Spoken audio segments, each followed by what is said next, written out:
Welcome back, family. Thanks so much for joining me. This was my first attempt at pressure canning a beef stew meal in a jar, and it turned out great, so I was very excited. Went to Costco today and kind of stocked up on potatoes, carrots, celery. They had their beef stew, plenty of it, $5.99 a pound, so I picked up 2 packages, and that wonderful Better Than Bouillon broth. And I'm going to share with you how quickly it was to make this beef stew in a jar. So first of all, I chopped up all of my vegetables, and that was a little time consuming, but it was fun. I've got some beef broth there, hot beef broth, and I'll share with you how I packed those jars. So my jars were hot in the canner, and I put in 1 teaspoon of canning salt. Then I just take some of the stew beef meat and put it down into the bottom of the jar, and then just lightly tap it down, trying to fill in any gaps. And I guess I did this about a 1/4 way up in the jar. Like I said, this was my first time, and I wasn't sure how much to put in, but it turned out great. And then I put in a handful of potatoes, so that was half the jar size.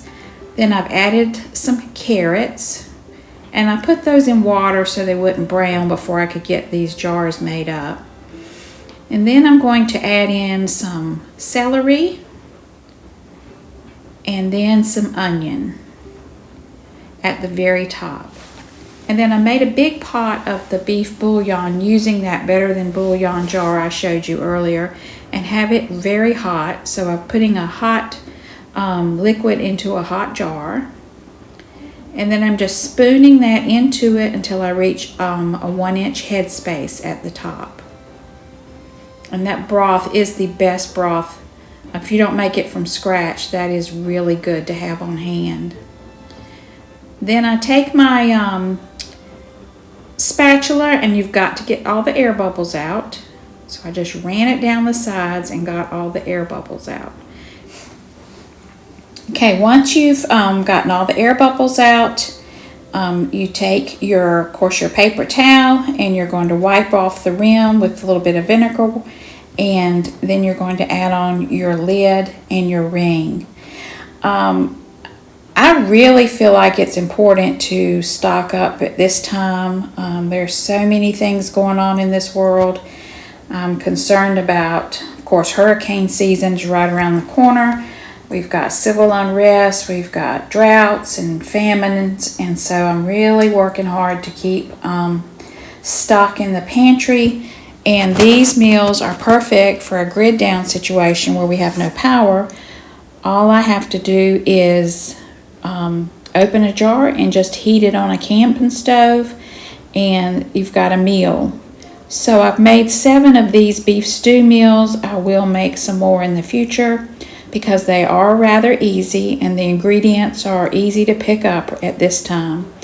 And this will be great to have on hand. I want to make some soups also, and some chilies, and other things that can be canned and used as an emergency type food. So I've gotten all of the 7 jars done, packed, and I put them in the canner. And I processed them for 90 minutes at 10 pounds of pressure. Now, when you do that, you really have to stay on top of your canner. You have to stay with it and watch that pressure and adjust your temperature to make sure you don't go too high or go below the 10 pounds.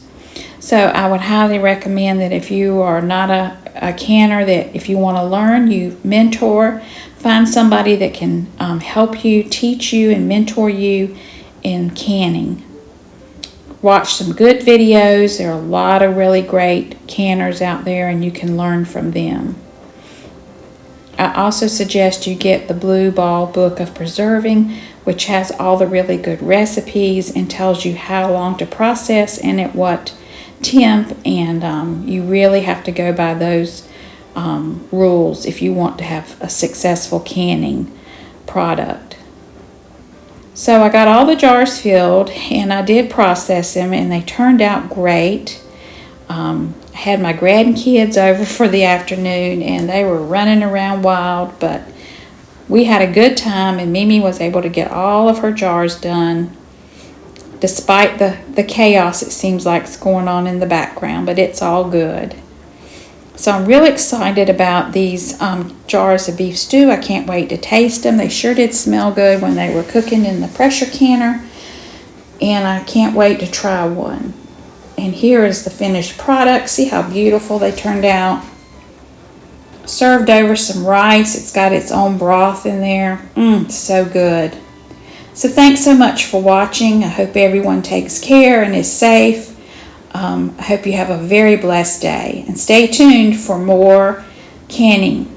I've got a lot more to do. Thanks so much.